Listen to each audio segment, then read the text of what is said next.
Damn you, David, I cursed silently, biting down the bitterness swelling in my throat. My name is Lisa. I'm 9 months pregnant, stuck in a marriage colder than winter, and about to face something unimaginable. Little did I know, tonight's heartbreak would be recorded, posted online, and that the stranger who'd saved me would rewrite my entire destiny. My husband, David, is a white-collar worker. He's not a bad man, at least that's what I used to tell myself.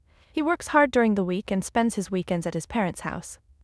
Their home is only a short drive away, and they seem to have an unbreakable bond. What bothers me is that David chooses to spend nearly every weekend there without reason or discussion. It's become routine, almost expected. Since I got pregnant, I've had to be careful. I no longer lift heavy things. Friends or kind strangers sometimes help when I'm buying groceries. I wake up early each day to prepare breakfast for David, see him off to work, then clean, do the laundry, shop for dinner, and cook again. Only after all that do I sit down for a moment's peace. I recently started blogging, posting photos of flowers, meals, and the sky, and reading comments from friends. It's a small joy, but it helps. David doesn't really participate in any of this. He doesn't ask how I'm feeling or if I need help carrying things. When he comes home, he drops his bag on the floor and heads to the bathroom without a word. I hang up his coat, tidy the entryway, and greet him with a "welcome home," even if the words catch in my throat. One evening I made hamburgers, his favorite. I thought maybe, just maybe, he would smile and say, "Thanks, it smells great." But he didn't. "I'm going to take a bath," he said bluntly, not even glancing at the table. I watched him disappear into the bathroom, the steam beginning to rise behind the door, and wondered, is this what marriage is supposed to feel like? Where is the warmth, the care? 3 years of marriage, and somewhere along the way, tenderness became a stranger in our home. I tried to believe it was just a phase. Maybe he was stressed. Maybe I expected too much. Maybe. After he came out in his pajamas, I handed him a glass of water. "Where's the beer?" he asked, his eyes drifting lazily toward the bar counter. "I'm sorry, I forgot to buy it today," I said softly. "I'll pick some up tomorrow." "Seriously?" His tone shifted. "Go to the convenience store and get it now." A mix of worry and joy swirled in my chest. Why now? Why this? I'm carrying our child, and this is how he treats me? "It's already dark and I can barely move with this belly," I replied, trying to stay calm. "You're the one who forgot. It's your job to fix that. Being pregnant doesn't make you special," he snapped. Those words, "doesn't make me special?" My hand instinctively rested on my stomach. "Then who is this baby to you? Just my responsibility?" My heart ached. I could have shouted. I could have broken down, but instead, I just said, "If you want it so badly, why don't you go get it yourself?" His eyes narrowed. "Don't talk back to me. My mother always said women shouldn't be lazy when pregnant. Keep moving, it's good for you." That night, I stepped out into the cold to buy beer, questioning everything. Is this what I signed up for? Is this really love? The night air was cooler than I expected. As I slowly made my way toward the convenience store, every step felt heavier. Not just because of the baby, but because of the silence David had left in his place. Why am I doing this? Why am I the one out here, late at night, carrying our child and carrying the weight of this marriage all alone? At the corner of the street, I ran into Sarah, our neighbor. "Oh, Lisa, out shopping?" she asked cheerfully. I managed a tired smile. "David wanted beer. I forgot to buy it earlier." Sarah frowned. "Couldn't he have come himself?" I said the same thing, I sighed. "But he didn't take it well." She paused, her smile fading into concern. "You shouldn't be walking around like this, not at this stage." "I know," I whispered, "but arguing takes more out of me than walking." We talked a little more before parting ways. Her warm voice stayed with me the whole way back. It was the first time that day someone had spoken to me gently. When I returned home, David was sprawled on the sofa, eyes glued to the TV. The kitchen still looked exactly how I left it, messy and untouched. "Why did it take you so long?" he barked. "Were you just wandering around?" I said nothing. I handed him the beer and turned to clean up the dishes I'd left behind. "Next time, don't forget, and don't make me repeat myself," he muttered. Is this really my life? I asked myself. Is this how a partner speaks to someone carrying his child? I wanted to scream, to cry, to throw the beer can across the room, but instead I washed the plates, wiped the counters, and retreated into silence. Later that night, I lay on my side in bed, one hand resting on my belly, the other clutching the corner of my pillow. David was already snoring lightly beside me, like nothing had happened. Does he ever think about how I feel? Does he even notice when I'm hurting? The next morning I greeted him coolly. The weight of the night before still hung in my chest. He noticed. "Why are you making that face so early in the morning? Don't take it out on me." I stared at him, stunned. "I'm not taking it out on you," I said, barely above a whisper. "I'm heading to work. Be a little more considerate, will you? You know appreciation matters, right?" That word, appreciation, hit me like a slap. He wants appreciation? For what? For yelling? For ignoring? For abandoning me emotionally over and over again? But I didn't say any of that. I just watched him walk out the door, his back as indifferent as ever. That evening, I made myself a simple meal. David had said he wouldn't be home for dinner. Just as I picked up my chopsticks, the front door creaked open. "I'm back," he said. "My drinking party got cancelled. I'm hungry." I blinked, surprised. "But you said you made something for me, right?" I only made dinner for myself," I answered carefully. David stared at the table, then scoffed. This is what you call a meal? I come home after a long day, and this is what I get." "It was supposed to be just me tonight," I said. "I didn't know you were coming back." "Unbelievable. You didn't even think about the possibility I might change plans?" He stormed to the kitchen, opened cabinets, slammed drawers. "You know what? Maybe you should learn how to cook for my mom. At least she knows how to make a proper meal." That one stung more than I expected. Again with the comparisons. Always her, never me. "I can't eat this," he snapped. "Go buy something." "I've already showered," I said. "It's late. Can't you go?" "No, you forgot the beer yesterday, didn't cook dinner today. I've had enough, I'm going back to my parents' place." With that, he stormed out. The door slammed. The silence returned. And oddly enough, in that silence I felt something I hadn't in a long time: relief. The silence after David left wasn't just quiet, it was freeing. No footsteps stomping through the hallway, no angry sighs, no passive-aggressive comments muttered under his breath. Just me, the ticking clock, and the soft hum of the fridge. I sat alone at the dinner table, eating the simple meal I had prepared for myself. With each bite, my mind drifted. Not to the food, but to all the times I had bitten my tongue, swallowed my feelings, and told myself it was just a phase. How many nights had I gone to sleep with unshed tears? How many mornings had I forced a smile? The next morning, as expected, the phone rang. I didn't even need to check the screen. "Lisa," came the sharp voice of my mother-in-law, "how could you let David leave the house without a proper meal? Do you know how selfish that is?" I tried to explain calmly, truthfully, but she wouldn't listen. "I don't want to hear excuses. He's your husband, you should be grateful he still comes home at all."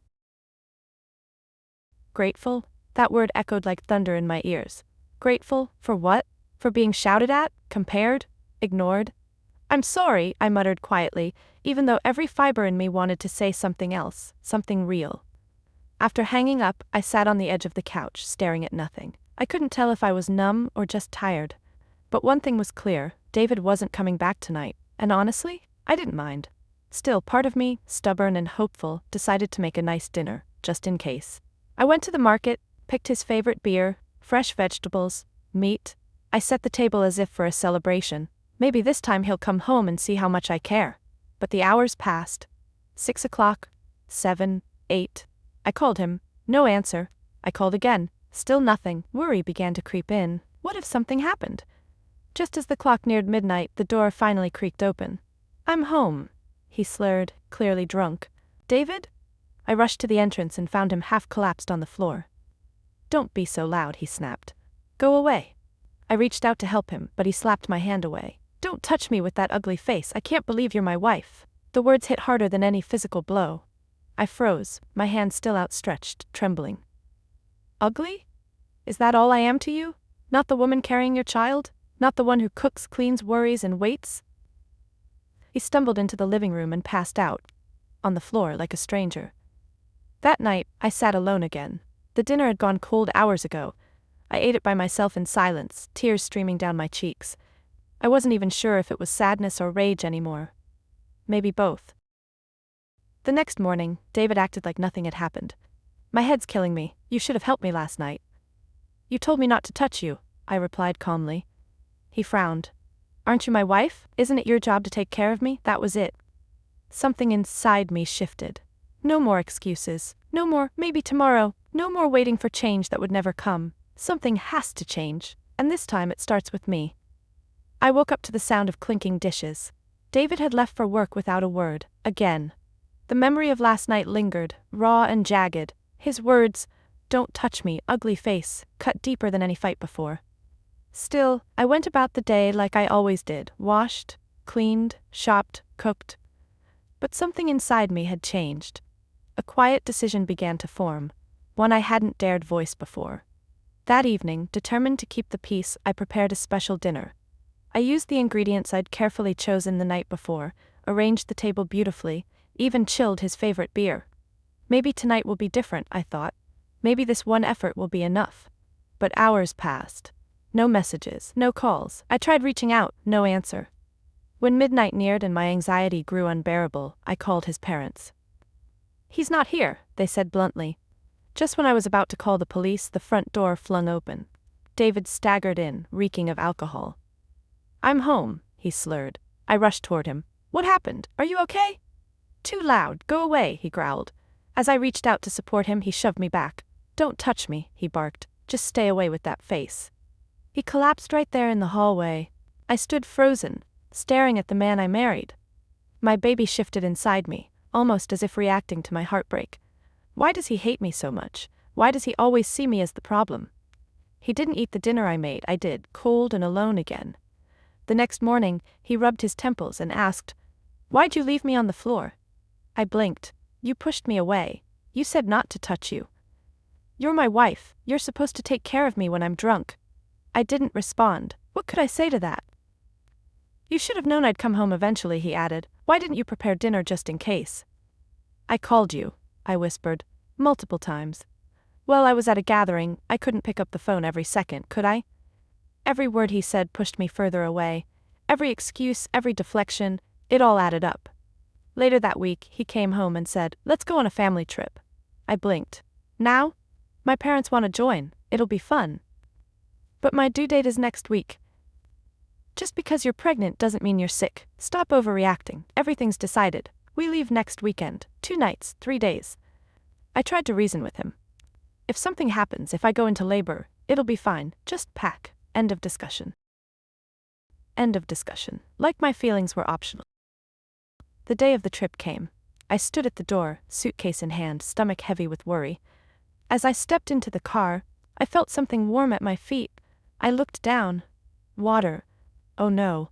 David," I said, my voice shaking. "I think my water just broke. We need to go to the hospital, now." He stared at me in disbelief. "Are you serious?"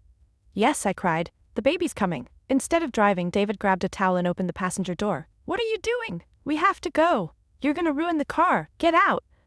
"What?" "Get out. I need to clean the seat." I couldn't believe what I was hearing. I said, "Get out." He dragged me out, me, his heavily pregnant wife in active labor, onto the sidewalk.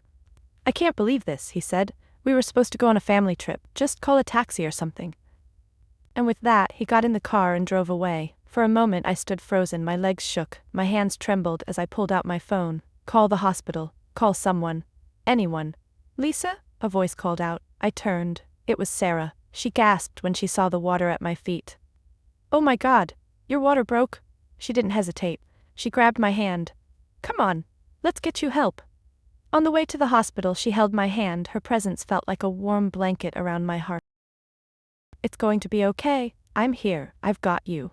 Tears streamed down my face, not from the pain but from finally being treated like a human being. Sarah stayed with me through the entire admission. She called my parents.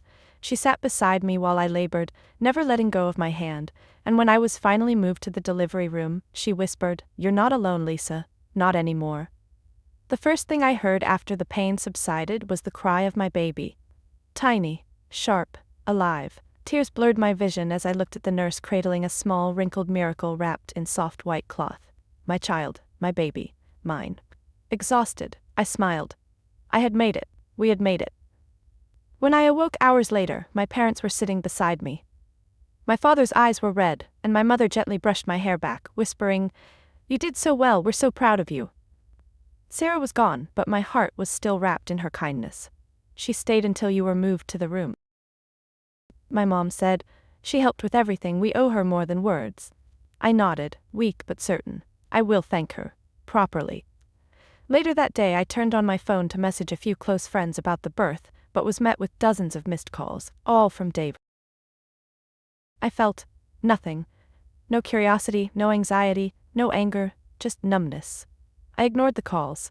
One of my close friends came to visit, her arms full of flowers and snacks. Congratulations, she grinned, but then her smile faltered. Lisa, I have to show you something. She handed me her phone. On the screen was a video. It was me, standing outside the car in the middle of labor, soaked, crying. David's voice yelling at me, telling me to get out, telling me I was ruining the car. Driving off without me. The camera was shaky, but the audio was clear. He left her like that, a voice said behind the camera. She's pregnant. My heart stopped. Someone caught it on video? I whispered. My friend nodded slowly. One of my followers happened to be nearby. They didn't know it was you at first. They just posted it to raise awareness. The video went viral, and then I realized it was you. She had shared it anonymously, with my face blurred to protect my identity. But David wasn't so lucky. The internet had found out everything. His name, his workplace, even his parents' names. He's being dragged all over social media, she said. And not just him, his whole family. I stared at the screen, stunned. Justice or revenge? I didn't know, but I felt a strange calm settle over me. They brought it on themselves, my friend added gently. The next day Sarah visited with a basket of fruit and a warm smile. You look stronger already, she said. Only thanks to you, I whispered. I don't know what I would have done. You don't owe me anything, she said. But I do want you to know. I told my husband everything. I blinked. Your husband? Sarah's expression shifted slightly. He's the CEO of David's company. My jaw dropped. That's why David never met Sarah. He never cared to. He doesn't know who I am, she said softly, because he never cared enough to learn. But now, it matters. Suddenly, everything clicked. The bodyguards who surrounded me when I left the hospital staff who refused to let David in, the silence from his parents. Sarah's voice became firmer. My husband believes a man who can't protect his family has no place in a company built on trust. I stared at her, speechless. So yes, she added with a smile, David has been appropriately dealt with. A few days later, my lawyer contacted me. David is losing his job. Public image is ruined. There are calls from the press, HR, everywhere. Your story, your video, it changed everything. David kept calling, pleading, then blaming, then begging again, but I didn't answer. The silence was my answer. For the first time in years, I felt powerful, and for the first time in forever, I wasn't scared of what came next. I held my baby close that night. His tiny breath rose and fell gently against my chest, so fragile, so pure. He didn't know anything yet, about betrayal, about pain, about the weight of broken promises. I swore to myself as I watched him sleep, you will never feel the kind of loneliness I did. The calls from David didn't stop. The missed call log filled up with his name, his parents, unknown numbers. But I didn't answer. I didn't need to. I had already made my decision. I told my parents one morning, quietly over tea. I want a divorce. My father looked up slowly, eyes meeting mine. Are you sure? I nodded. I was sure the moment he left me on that street. My mother squeezed my hand. Then we'll support you, every step. Coincidentally, my father had a friend who was a lawyer. When we explained everything, my pregnancy, the abandonment, the video, he didn't hesitate. This isn't just negligence, he said. This borders on criminal emotional abuse. I provided screenshots, call logs, messages. I gave him access to the viral video. The lawyer took everything and said, let me handle it. When the lawyer first contacted David, his response was childish and defensive. We can fix this ourselves. We don't need a lawyer. But my lawyer replied with calm precision. I'm not here to argue. I'm here to protect Lisa. From now on, speak to me, not her. That silence again. David didn't know how to argue with someone he couldn't manipulate. At first he refused to sign the divorce papers, but the mention of court? That changed everything. Within days his parents, likely panicked by the legal implications and public humiliation, urged him to comply. In our final negotiation call, supervised, recorded, David started off cold. I don't want anything to do with the kid, he said flatly, so don't expect child support. My stomach turned, but I stayed silent. As for property, I didn't do anything wrong. I shouldn't lose anything. The lawyer responded calmly. We'll let the court decide that. David scoffed. Fine, whatever, I'll sign. His parents, overhearing the conversation, quickly intervened. No need for court, we'll handle it. Just make it go away. When I updated Sarah about everything, she smiled like someone who already knew. You know, she said, twirling a spoon in her coffee, my husband said something funny. Oh? He said, if David can't take care of his family, he shouldn't expect us to take care of him either. I laughed, not because it was funny, but because it was fair. Sarah leaned closer. You ever think about garnishing his retirement fund? I blinked. What? Just a little idea, she winked. For a moment, I pictured it, and for the first time in a long while, I didn't feel powerless. I felt in control. Soon after, the divorce was finalized. Property division was settled, child support mandated, and legally, I was no longer bound to him. But the fallout for David had just begun. Because of the scandal, and Sarah's husband's firm stance, David was dismissed from his job. His professional reputation crumbled. With no income, he defaulted on his home loan and moved back in with his parents. Even they weren't spared. Their names had circulated with the video. Neighbors whispered. Friends disappeared. They had become, almost overnight, a pariah family. It wasn't revenge. It wasn't hatred. It was consequence. As I looked at my son, cooing in his sleep, I realized something beautiful. I had survived. Not just childbirth. Not just heartbreak. I had survived him. And I wasn't just surviving anymore. I was starting to live. The air felt different now. Lighter. Like I could finally breathe in a way I hadn't for years. There were no slammed doors echoing down the hallway, no passive-aggressive sighs from across the dinner table, no sinking feeling in my chest every time my phone buzzed with his name. There was only peace. And my son. My beautiful boy, who blinked up at me with eyes still too new to understand the world, but enough for me to remember what it meant to feel hope again. Meanwhile, David's world was quietly unraveling. After the divorce, he moved back into his parents' house. It wasn't really a home, just a space filled with cold silence and closed curtains. I heard through mutual acquaintances and later confirmed through Sarah that he was struggling to find stable work. No reputable company would touch him, not after the video. The footage had spread far and wide, and the internet never forgets. Even when his face wasn't shown clearly, people knew. His voice, his words, his actions, it was enough. At job interviews there were always questions about his attitude, his family situation, his integrity. He started working part-time at convenience stores, then quit. Tried driving for ride apps, got complaints. Eventually he bounced from one short-term job to another, barely scraping by. His parents didn't fare much better. In the neighborhood where they once walked with pride, people crossed the street to avoid them. Whispers followed them at the market. The once frequent visits from friends turned into long, awkward silences, and then no one came anymore. Sarah told me one day over tea, you know, there are people who can face consequences with grace, and then there are those who run from them and blame everyone else.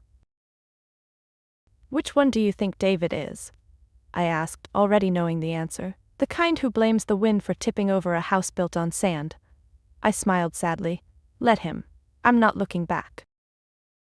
The funny thing about healing is that it starts slowly, almost invisibly. One day you just realize you didn't flinch when the doorbell rang. You laughed without guilt. You looked at yourself in the mirror and didn't see a burden. You saw a woman who survived. My parents, now retired, doted on the baby as if he were their second chance at joy. They set up a nursery in their home, took turns rocking him to sleep, hummed lullabies from the days I was small, and then there was Sarah. She became more than a neighbor, more than a friend. She was my anchor.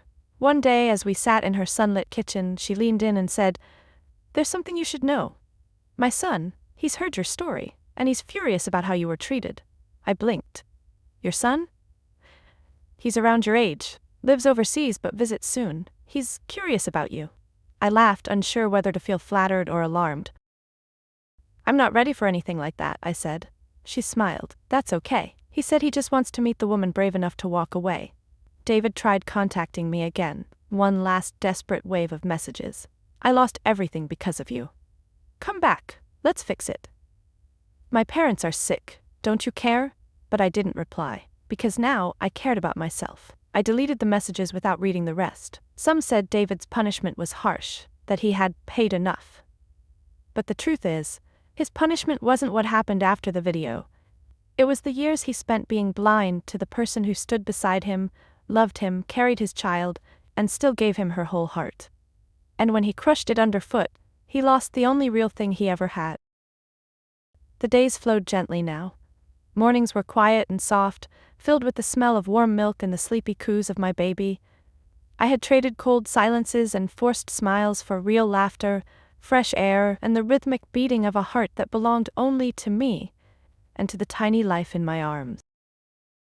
We had moved into the guest room at my parents' house after my discharge. What once felt like a temporary shelter slowly became a true home. The walls, once unfamiliar in their old age, seemed to embrace me now with every passing day. My mother hung little mobiles over the crib, and my father often sat by the window, humming songs from his youth while rocking the stroller back and forth. There was peace in this new beginning. But more than that, there was freedom. Sarah, true to her word, remained a steady light in my life. One sunny afternoon I bundled my baby in a soft blue blanket and made my way to her house. She welcomed me with her signature smile and a warm pot of tea already waiting. "You look lighter," she said softly as we sat at her dining table. "I feel it," I replied, smiling down at my child, "like I'm finally breathing again." We spoke for hours, laughing between sips of tea, reminiscing about strange supermarket run-ins and awkward neighborhood greetings. At one point, she reached across the table and took my hand. "You know," she said, eyes glinting with something playful, "I told my husband I'd like to adopt you." I laughed. "As what? A daughter or a daughter-in-law?" She smirked.